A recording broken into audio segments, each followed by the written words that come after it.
Hi, it's Tim. Thanks for listening to this week's edition of Blind Like Me. Just before we get going, I remind you to check out my website, timblackonair.com. You'll find all my other podcasts, plus samples of my voiceover work. If you're looking for a voice for your next corporate project, narration, on hold, or if you need a new voice for a podcast intro, we can do that for you. Just click on Contact Us at timblackonair.com. This is Blind Like Me with Tim Black. Tim is visually impaired and loves to find the latest tech and apps for those who are visually impaired or blind. Well, hi there, and thanks for listening to another edition of Blind Like Me. We really appreciate you following us and liking us and listening to our little podcast as we celebrate our first year anniversary with this episode. So if you haven't hit that little like button or the follow button, make sure you do so you don't miss out on anything that we're going to be doing with Blind Like Me as we move forward in 2020. On this episode, we catch up with David Errington. He's the CEO of AMI Media, Accessible Media Inc. here in Canada. They have three specialty channels: AMI Audio, AMI TV, and AMI Tele. Plus, they're putting out their own content, which is just amazing. And they have a really cool app that I recommend you download for your device. We'll talk about all of that and more on this edition of Blind Like Me. We welcome David from his office in Toronto. Thank you for having me. Tell me a little bit about AMI Media. This is something that's been going for quite a while. You joined back in 2009, is that correct? That's right. I've been here for 11 years now, and Accessible Media Inc., or AMI, is a media company that operates three services, two television networks and one audio service. We have AMI TV, which is our English service. We have AMI Tele, which is our French service, and AMI Audio, which is formerly a reading service, but becoming more of an audio program. So we operate them here. They're all national. They're all must-carry services. So every cable company and satellite company in Canada has to carry our services and offer them on basic. Mm-hmm. And we're a not-for-profit organization, and it's a good place to be. Why did you get involved with this, David? A little bit. I've been in broadcasting a long time. This is coming up on 30 years now in broadcasting. I didn't really have an understanding of DV 10 years ago or 11 years ago when I was running a sports network. Mm-hmm. I was on the Canadian Association of Broadcasters Specialty Service Board. We were all discussing captioning standards at that time, and description was really an afterthought. So I was actually headhunted to come work here at AMI, and what they needed at the time was they're launching a television service. They had no broadcasting experience, and they needed someone to come in and take it from a small little audio service to actually launching a broadcasting service. So right. I was hired for my broadcasting experience, and I kind of learned the accessibility as I went along. And so it's been rewarding in that standpoint. It's been rewarding in creating friendships and partnerships with like-minded organizations, but really seeing the content that we're able to create with people from the community. You know, you look at our newly launched show in the morning now with Dave Brown. It's an audio show that we simulcast on TV. Dave is a member of the Blind and First Society community. Mm-hmm. Dave is a seasoned broadcaster. Dave runs a program in the morning, and he speaks of issues from the disabilities landscape, and it's really good content, and that is rewarding to me to see the ability to open up to all persons with disabilities, allow them to participate in broadcasting, and allow them to be seen in society like any other individual does. So that's been the rewarding part of it for me. Well, I applaud you for that, because there are still a lot of stigmatisms for people who are visually impaired or even, blind or even with other disabilities, and we need to break those walls down. And those, companies like yourself who are doing this and making life easier for the visually impaired and blind are knocking those walls down. So I applaud you for that. Thank you. It's fun as well. Like it's an enjoyable place to be. It's creating content and telling stories and empowering people from the community. That's all fun. So I'm enjoying it. You got to have fun at work, right? That's the important thing. That's what they say. Yeah, makes you want to come every day. How did it all start? Sure. So AMI Audio is the oldest service, and that used to be called VoicePrint back in the day. And it originally got its license, I want to say, in 1991. And the whole purpose behind VoicePrint back then was to be a reading service, because things such as screen readers didn't exist at the time. And it was a large volunteer organization where people would come in and they would read the local newspapers and the national newspapers and magazines and create audio files. So if you were blind or partially sighted, you could get print media in an audio format. And that was the original starting point for what at the time was called MBRS, which we turned into AMI. Mm-hmm. And then in 2008, they applied to the CRTC for a television network. And the whole idea around the television network that all the content on TV would be on the television network would be described. Okay. And if you think about back in 2008, 2009, when we launched the service, there was probably less than 4 hours per week of described content on television. So it was right. Very, very limited amount of description, very, very limited amount of awareness of what description was. So there was a need for a television service that would take other people's content, add description, and play it on an open format. So you couldn't turn the DV on or off. It's on all the time mm-hmm. on our services.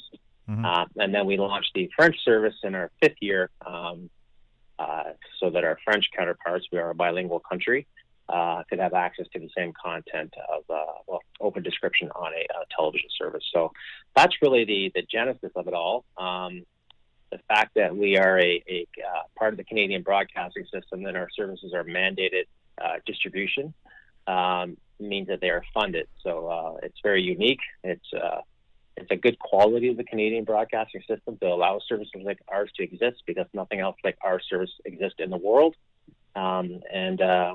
We kind of are evolving into a media company that creates our own content now. So it's kind of come full circle, and it's an exciting place to be. Tell me a little bit about what the process is for getting the voiceovers done for the for the channels. Right. So, unfortunately, description is usually an afterthought when people are creating content. So, someone will create a show like Murdoch Mysteries, or they'll create a show like CSI or Heartland or whatever, something like that, mm-hmm. and they will add description after the fact. So they play the content, they produce the content, the hour-long show. And then someone who wants to add description to it has to do it after the fact. And really what description is a third voice that chimes in, that describes what's happening so that someone who is blind or partially sighted can follow along with the story. So it's when I started here, there was less than 4 hours a week of description. And now, as per the Commission's mandate, everything in prime time, all content in prime time, excluding news, live event, has to have description. So it's pretty well ubiquitous now. It's something similar to closed captioning. Isn't that wild how the television world has changed, and we are becoming more and more accessible nowadays? I think it's a fabulous thing that you guys have taken on and continue to grow. Yeah, so when we started, the whole mandate was to make media accessible for all Canadians. We're really focusing on taking other people's content and having closed captioning, but adding description to it and making it available on an open format. And that's really what we did. We would buy content from American programmers. We'd buy a lot of Canadian content, and we didn't really produce any of our own content. Mm-hmm. Now that other services are mandated to have description in Canada, so it's pretty well, you can turn on in prime time. It's hard to find it's impossible to find a program that does not have description that is not news or live event. Right. So it's kind of all content is now being described, and it's being described by all networks. So our original mandate of being the only place, the only shop in town to get DV has changed for the better. That it's available everywhere. So we really have evolved into a media company that is now creating our own original content that reflects the needs and wants of the blind and partially sighted audience that we serve. We have our own reporters covering stories and news angles from the perspective of the blind and partially sighted. Mm-hmm. And we cover, we have shows like Love for All, or we have shows like Employable Me, which talks about the issues of disabilities and the common barriers that they have to overcome with their disability. So it's really becoming a specialty service that as content that's related to the disability community. Whereas when we first launched, it was about taking other people's content and just adding description. So that's been a fundamental change in the last 3 to 4 years in our strategy. Are other countries starting to look to you guys for what you're doing and trying to get on the same level that AMI is, or is AMI expanding into other countries? Twofold. So there are countries that lead as well. Like the UK has a large amount of description, and Australia has a large amount of description, and other countries are are starting to add description to their overall offering. Unfortunately, in the States, it's kind of taken a step back with the current regime in place. Hopefully, that'll change in 2020, but we'll see. Don't want to get on that topic, no. But they've kind of taken a step back. Okay. But DV is becoming to be a known quantity to making media accessible. The awareness of the benefits of DV is becoming more beneficial. I think people are seeing that, and I think it's becoming more and more of a norm and less of an add-on or an afterthought. So that is good. How we want to take our service internationally is with our content. So we're currently creating about 100 hours of original content in English, and we're doing about 80 hours of the original content in French per year. We own the rights to that content, and it's our goal to hopefully sell or barter or make that content available on other platforms that have international distribution, like say an over-the-top service like Netflix or Amazon or something like that. Okay. And Netflix and the Amazons, they're doing, the descriptive audio as well, or descriptive video as well. And as somebody who is visually impaired, I think it's great, but the other people in my house actually really enjoy it as well.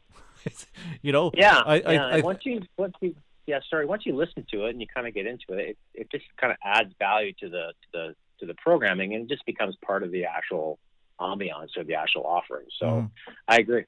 Yeah. Where do you guys see yourselves? What's the next step for you? Obviously, creating more content, as you say, but what's the future for AMI? The future for AMI is to become a media company that creates original content that we push out across multiple platforms that are accessible. So we're going to continue to create content that is about disabilities, about persons with disabilities and their issues, but also positive portrayal of persons with disabilities on camera and behind the camera. So really kind of becoming a production company of content that is focused on disability is our future. And taking that content and pushing it out multi-platform. So it could be on our linear services or our broadcast services like AMI TV or AMI Tele or audio. It could be on our website. It could be on our mobile app, which I'm hoping all of your listeners are going to download at the App Store, the AMI app. All of our original content's available on that, and it's free, so it's good, and it's fully accessible, which is also good. Yep. And kind of get that content available on international distributors such as a Netflix or an Amazon or Hulu or whoever it may be, or Crave. So it's really about having enough original content to have an offering that we can push internationally. Are you getting any pushback from any of the providers? No. And that's the myth, that everybody thinks that the cable providers don't want to do this or they're adverse to this. We've had no pushback. We've had nothing but support. The Canadian Association of Broadcasters and the actual cable companies and satellite companies have been very supportive of AMI. We had a license renewal 2 years ago. We had no interventions against it. It was all positive. We had all of our support was for it.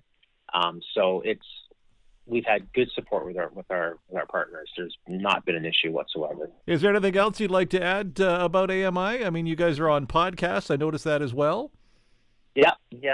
I would just say be active. Like if you haven't had an opportunity to watch our services on your cable channel or cable service or your satellite service, look to download us on the AMI app, or come to the AMI.ca or AMITele.ca and look at it and just sample our content. You'll be surprised with the quality of the content, the quality of the stories.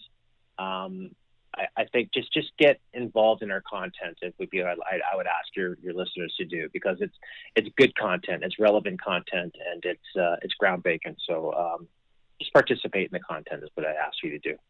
We will certainly pass that on and pass on all the links to your website and your app and everything so that, everybody has access to it. How do I turn that descriptive video on when I'm sitting there watching TV? Well, that's a big barrier, and so on our services you can't turn it on or off. It's on all the time. But if you're watching like a CTV or whatnot, two things I would tell you to do. You can go to the AMI website, and we actually have videos of how to turn on your DV, depending on what cable supplier you have, so you can do that. Mm-hmm. But I would also, if you are a member of the community and you're a Rogers subscriber or you're a Shaw subscriber, I would look at that new Ignite box, the Xfinity box, set-top box, which is voice activated. It is life-changing for someone who has yes. You can just tell the box, you push a button, you speak into it, find AMI, and AMI services come up. Turn DV on, DV comes on. Like, it's all voice activated. Wow. It's a real game changer. So if you are, I know Shaw provides it. Mm-hmm. I know that Rogers provides it. I believe Videotron is providing it now. Cogeco. Mm-hmm. It's the voice activated set top box. It's called the Xfinity box, and on the on Shaw it's called Blue Sky, and on Rogers it's called Ignite. And it is a really game changer for someone who has a visual impairment. It makes life simple too. You can just speak to the box if it does what it does. That's good. I don't have to get out of my chair anymore. There you go.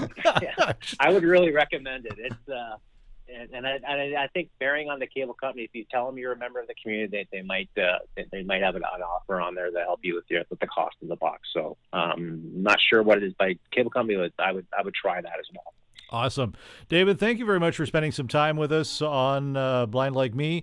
We really appreciate what AMI is doing, and we look forward to, the creative content that you guys are going to be pushing out here and the future of AMI as well. Awesome. I enjoyed the talk, and anytime. Thanks for listening to Blind Like Me with Tim Black.